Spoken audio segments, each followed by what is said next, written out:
Speaker Johnson will meet with former President Trump tomorrow. And very much for life and for everybody getting an opportunity. We've gone backwards. People like 20, 30 years ago had more rights than we do. Hello, I'm Robert Costa in Washington. Welcome to America Decides. As former President Donald Trump spends time on the campaign trail and in the courtroom, he's having an impact on Capitol Hill as well. Speaker Mike Johnson is meeting with the presumptive Republican nominee at Mar-a-Lago in Florida tomorrow. Conservative lawmakers, amid all of this, have helped block a national security surveillance bill that came yesterday after Trump came out against it. All of this happening as Johnson faces the real threat of getting ousted, just like his predecessor. CBS News congressional correspondent Nicole Killian joins us now from Capitol Hill. Nicole, thank you for being here and sharing your reporting. What do you believe as a reporter? What's your assessment about Johnson's meeting with Trump tomorrow and what it could mean, especially for House Republicans and the legislative agenda? Well, obviously, this comes at a very significant and potentially perilous time for the Speaker. It comes as no surprise that Speaker Johnson has maintained a close relationship with the former president, so his visit is not necessarily unusual in that sense, but is more unusual in the sense of timing because, as you just alluded to, there is this threat of a motion to vacate, potentially to oust him as Speaker by another close Trump ally, Marjorie Taylor Greene of Florida. So while we do know this announcement with the former president and the Speaker is expected to focus on election integrity issues, at the same time, the optics of the two men standing together politically could be an attempt also to try to send a signal to fellow Republicans to try to rally around the Speaker or to present a united front on the part of the former president and the Speaker. Yes, this event on Friday is being billed as a so-called election integrity event. Trump, of course, continues to deny that President Biden fairly won the 2020 election and falsely claimed that the election was stolen from him. Meanwhile, Trump continues to exert influence over House Republicans. Nicole, what have you learned about how Trump's opposition to an extension of FISA, the surveillance legislation, has influenced House Republicans?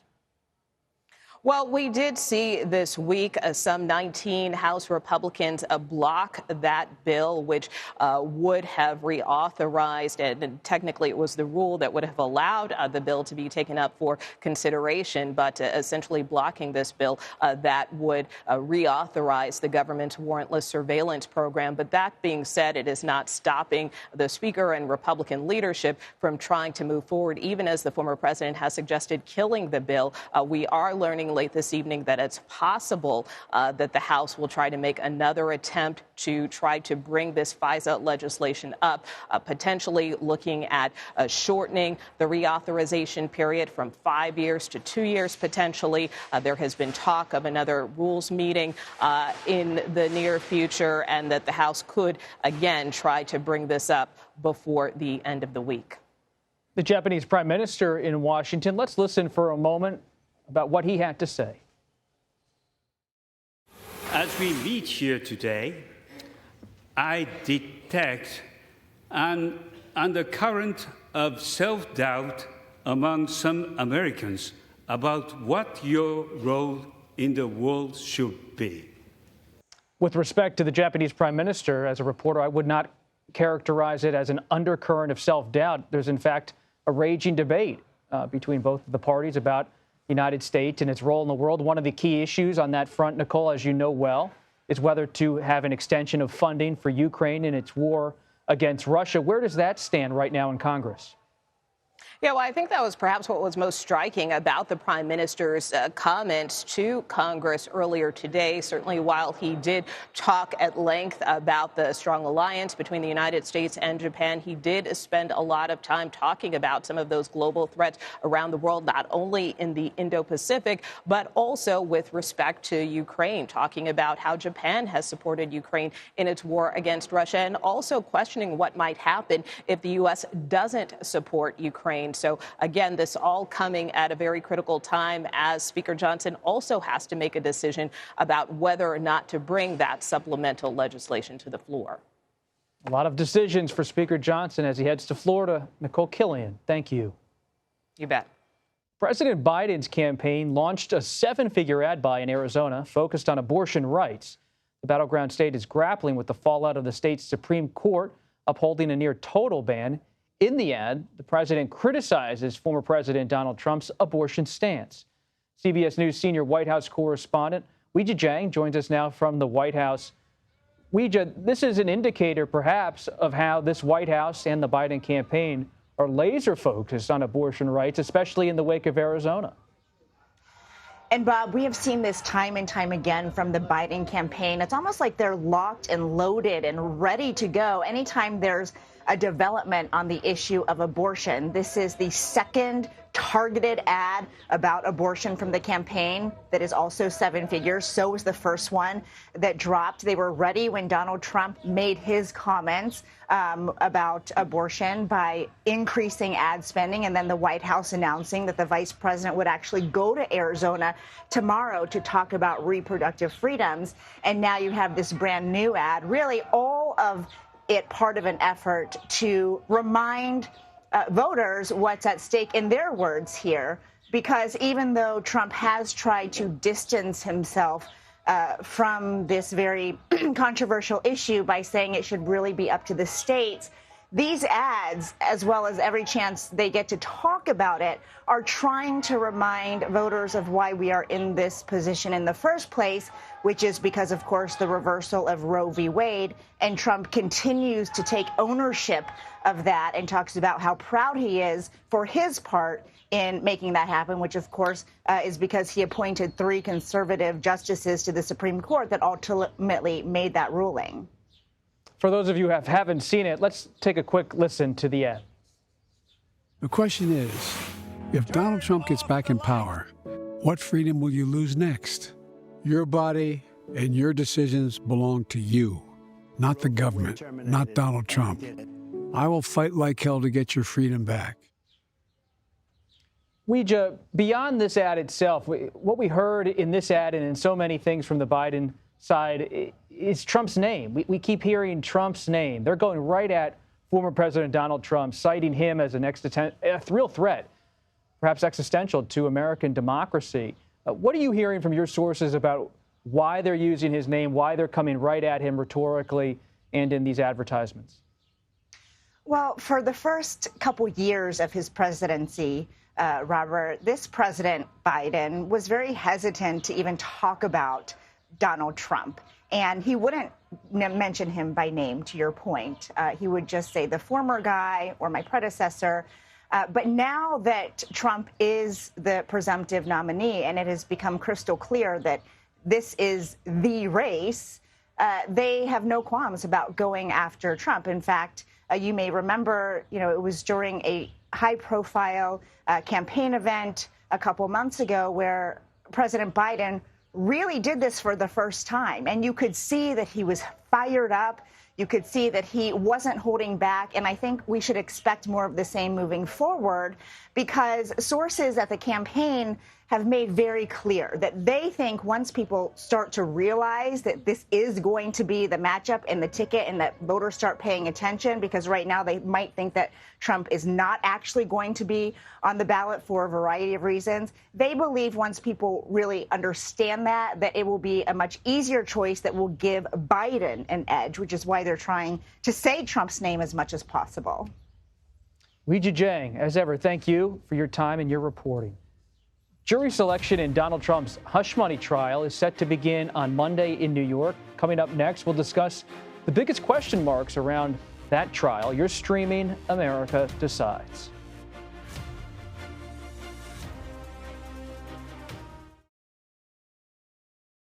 I shouldn't have a trial.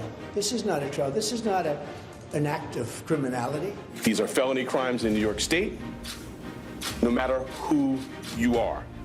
We cannot and will not normalize serious criminal conduct. Welcome back to America Decides. An 11th hour request by former President Donald Trump to delay his hush money trial was rejected by an appellate judge earlier this week. Jury selection is set to begin on Monday. Let's bring in CBS News legal analyst Ricky Kleeman. Ricky, you are on top of so many legal issues. But as we look ahead to former President Donald Trump's criminal trial that is set to begin sometime in the coming weeks, jury selection begins next week. What is on your radar? What are you watching? I think you have to simultaneously watch for how the jurors are selected or perhaps deselected, and I can explain that, and look at the other motions that will continue to be filed by Donald Trump's legal team, even while jury selection is happening. In terms of what kind of jurors does each side want, we can only deal with stereotypes, Bob. What we really have is looking at the defense, which is going to want the usual juror that a prosecution wants, and the prosecution is going to want the usual juror that a defense wants in the stereotypical assessment. When you look at this jury process in New York, how long do you expect it could last? A few days or a few weeks? It should really last, to be thorough, it should really last a few weeks.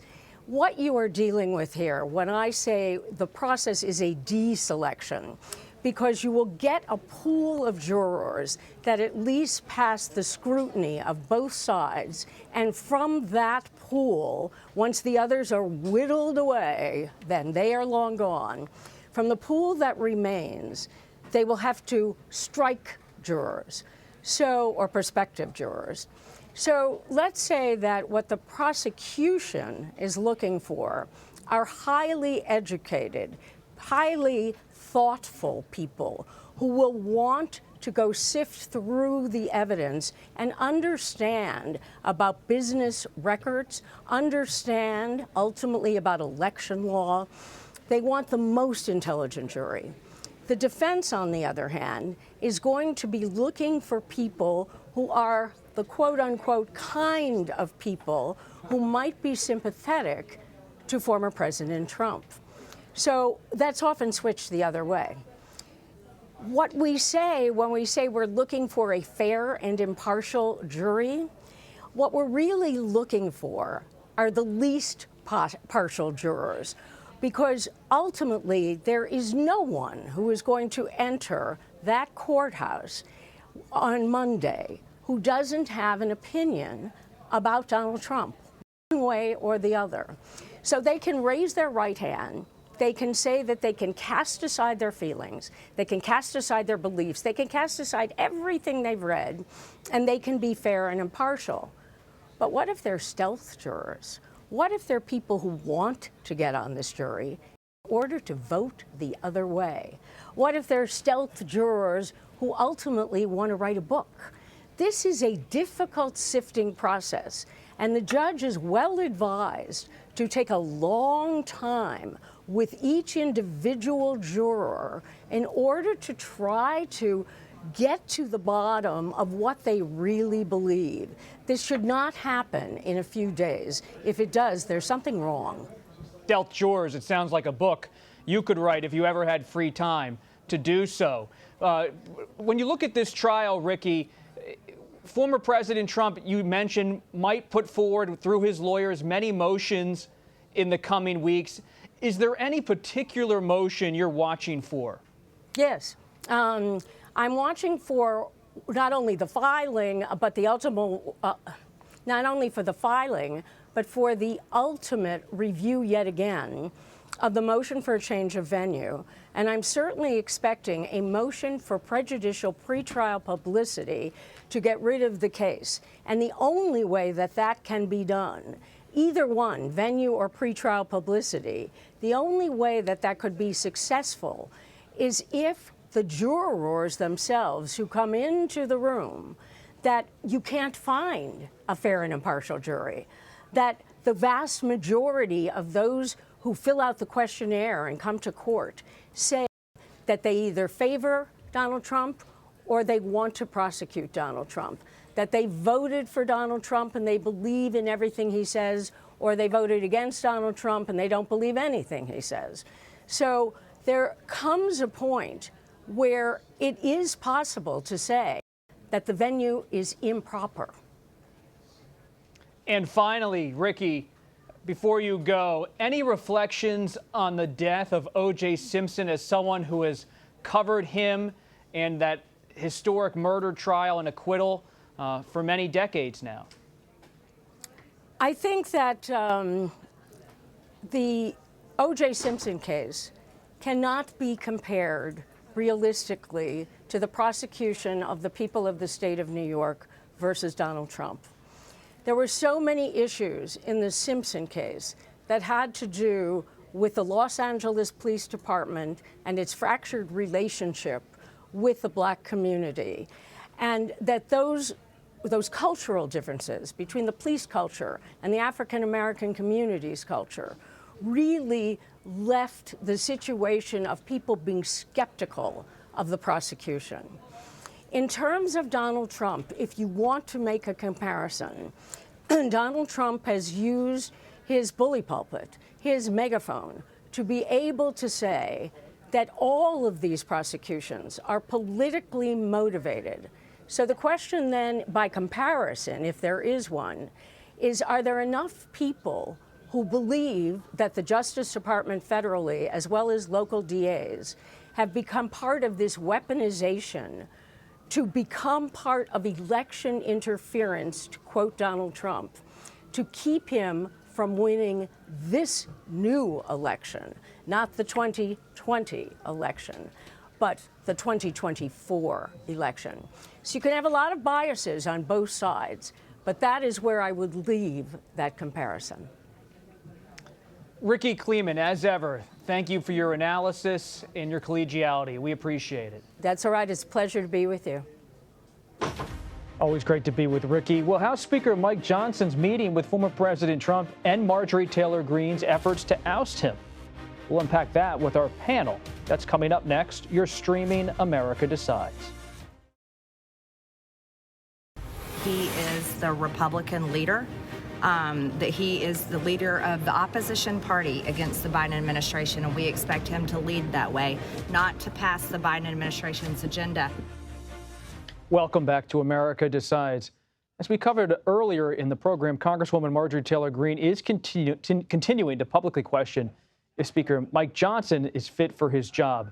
So let's bring in our political panel, Olivier Knox and Kadia Goba. Olivier is a longtime national political correspondent. Kadia is a political reporter for Semaphore. Great to have both of you here at the table. Let's begin with you, Olivier. Speaker Johnson, he's appearing with Trump. Is that going to be enough to satiate the right flank in the House GOP? No, I don't think it is. There have been complaints from the right flank of the House GOP that they're not getting enough of their own agenda through a House that they recaptured. You've heard public angst from some of their leading figures. Marjorie Taylor Greene is one, of course, but Chip Roy, for example, has complained about the lack of a Republican agenda moving forward. It will not be enough unless, of course, Donald Trump changes his mind. This is the man who can change the course of actions and events in the House of Representatives with a simple social media post. Kadia, when you cover Speaker Johnson, which you do frequently, do you see someone who's really in danger of losing the gavel? I think it depends, but I don't think Marjorie Taylor Greene has a lot of the support that she would need.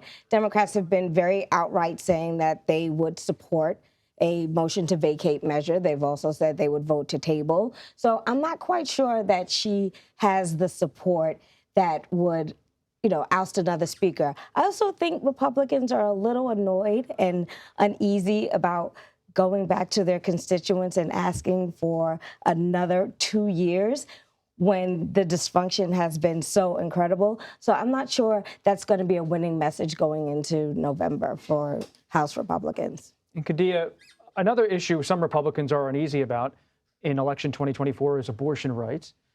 What is that issue doing in terms of shaping how Republicans are talking about the issue, how former President Trump is talking about the issue? What are you watching on that front? Well, definitely the Senate race in Arizona. We saw Carrie Lake do an incredible flip-flop the other day, saying that she opposes this measure that the Arizona House just passed, but at the same time had lauded the measure about 2 years ago. So I think the abortion issue is going to be front and center.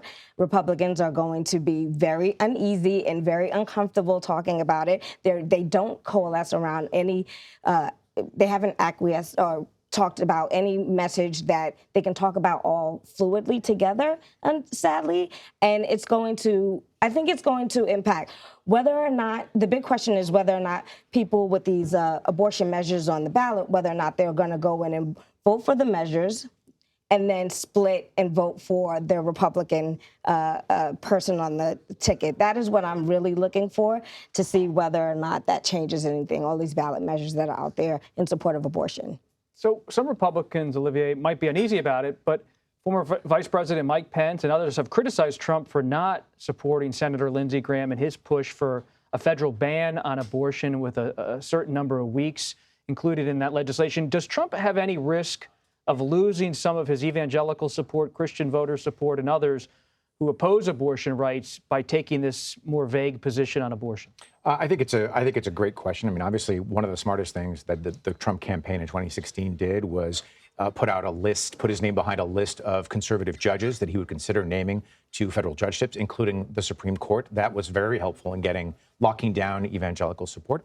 I think that what Mike Pence's comments show also is that there's a not inconsiderable number of conservatives and Republicans who are fine doing badly in a couple of midterm elections, maybe even a couple of special elections, as long as they can keep this significant once-in-a-generation victory. I mean, this has been a campaign issue and a principle for these folks since Roe versus Wade was decided by the Supreme Court in the early 70s. Whether he would lose his evangelical support, they've gone through an awful lot and still support him. I don't know that this is going to be the straw that breaks the camel's back. As we look ahead to next week, Trump's trial in New York is set to begin with jury selection.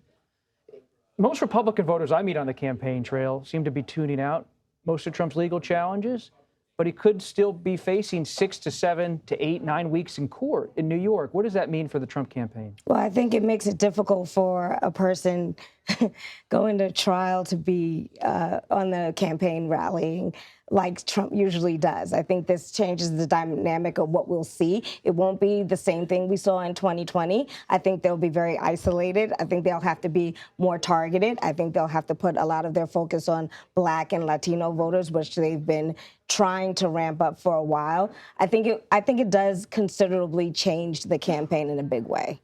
And very quickly, Annie, how do you see it? That's the main effect, I think. And I don't think they've been tuning out his legal problems because they seem to be very responsive to fundraising requests. When he puts out, I'm under attack, there's a partisan prosecutor coming after me, please give $25. So they are responding to that. So what they are doing, though, is they're saying it's not going to dent their support for the former president. It's a lot to watch in the coming weeks. You have the Speaker of the House going to Florida on Friday, Trump going to New York. He's going to Pennsylvania first for a fundraiser and rally over the weekend, then who knows how long in New York. So many issues in this campaign. So glad we could have both of you, Kadia Goba and Olivier Knox, joining us here at the table for America Decides. Hope you come back soon. We appreciate you taking the time to join us. And that does it for us today. We'll be back with another edition of America Decides tomorrow. That's at 5 p.m. Eastern. You're streaming CBS News.